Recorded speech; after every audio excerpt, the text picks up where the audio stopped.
what if you could live forever? Not your body, but your voice, your personality, your memories, all of it, packaged into a digital version of you that your family could talk to long after you're gone. It sounds like something straight out of a movie, but it's happening right now. And it is forcing all of us to ask some really, really difficult questions. This warning from legal scholar Rebecca J. Roberts, man, it just cuts right to the heart of the problem, doesn't it? We're stepping into an age where our digital footprints, everything we've ever posted or said online, can be used to create a digital ghost of us, a ghost that we have absolutely no control over. Okay, so let's get on the same page here.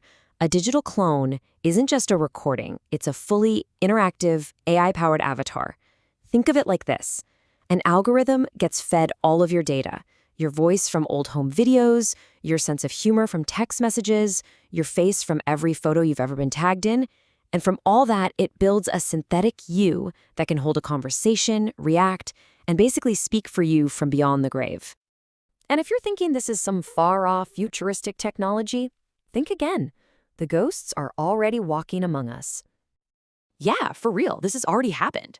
A few years back, a company used AI to create a super lifelike moving hologram of Robert Kardashian. But here's the crazy part. It didn't just repeat things he'd actually said when he was alive. Nope. It was programmed with a brand new script, saying things the real Robert Kardashian never said, including how proud he was of his son-in-law, Kanye. Now, that whole celebrity example might feel a little, I don't know, weird, but this technology is also being developed for something way more personal, and maybe a lot more comforting. I mean, what if it could actually help us deal with the universal pain of grief? So there's this app called 2i that promises to do exactly that. You just upload a short video of a loved one, and its AI gets to work. It analyzes all the unique patterns, the way they talked, the little mannerisms, their conversational quirks, and it builds an interactive avatar. The whole point is to let you have new conversations with them in real time. The company calls it a living archive of humanity. And if that is giving you major déjà vu, you are not alone. The app immediately drew comparisons to Be Right Back, that famous episode of Black Mirror where a grieving woman resurrects her dead partner as an AI chatbot. And things get complicated. It's such a powerful reference point because it nails the central tension here. Is this a beautiful way to find comfort, or is it a really dangerous illusion?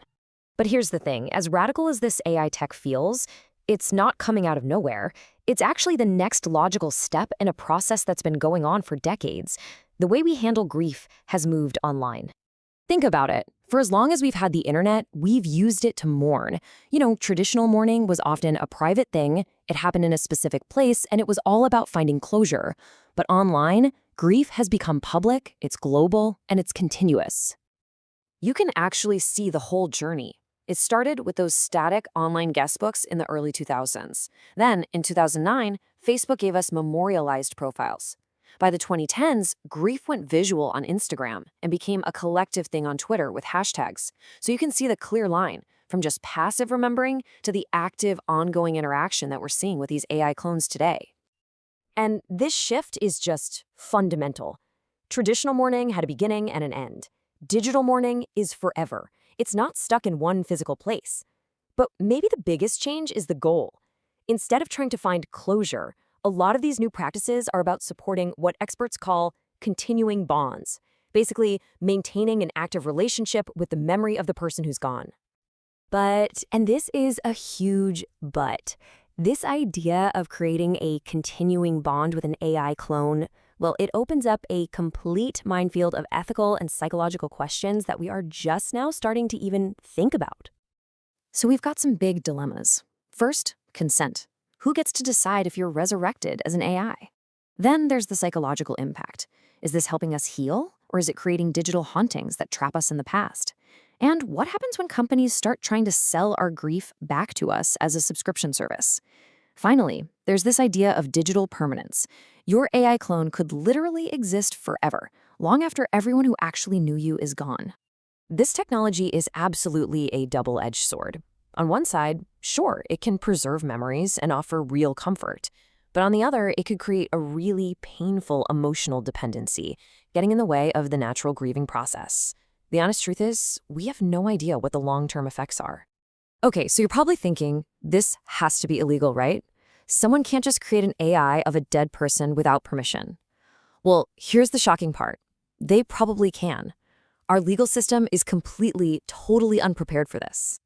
And this right here is the fundamental problem. For centuries, the law has worked on a very simple principle. Your personal rights, including your right to privacy, die when you do. They can't be passed on to your family or your estate. Legally speaking, you just cease to exist.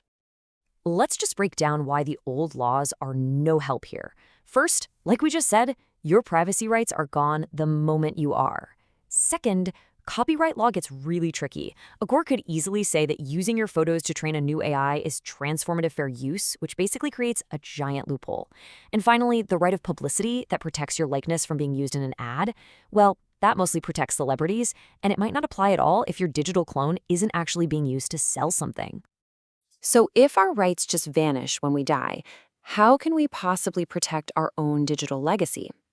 Well, the answer might actually come from a really unexpected part of the law, the part that deals with property. Okay, here is the key shift in thinking. While your personal rights die with you, your property rights live on through your will. So by legally redefining your digital self, all your photos, emails, social media data, as a form of digital property, you suddenly get the power to control it after you're gone. And this is done through something called a digital will. It's basically an explicit set of instructions inside your main will that says exactly what happens to your digital assets. And this isn't just a theory. Laws like the Revised Uniform Fiduciary Access to Digital Assets Act, or RUFADA, already give us a framework for this in most places. And the process is actually pretty simple. In your will, you name a trusted person to be your digital fiduciary, to manage all your online stuff. Then you make your wishes crystal clear. You can either grant express permission to use your data to create an AI clone, or you can explicitly forbid it. Just like that, the power shifts from tech companies and grieving relatives back to you. So this technology is no longer a what if, it's a what now. The ability to create these digital ghosts is here, and it's getting easier every single day. The real question we all have to face is not if our digital ghost will exist, but who will get to decide what it says. Will it be you, or are you going to leave that up to someone else?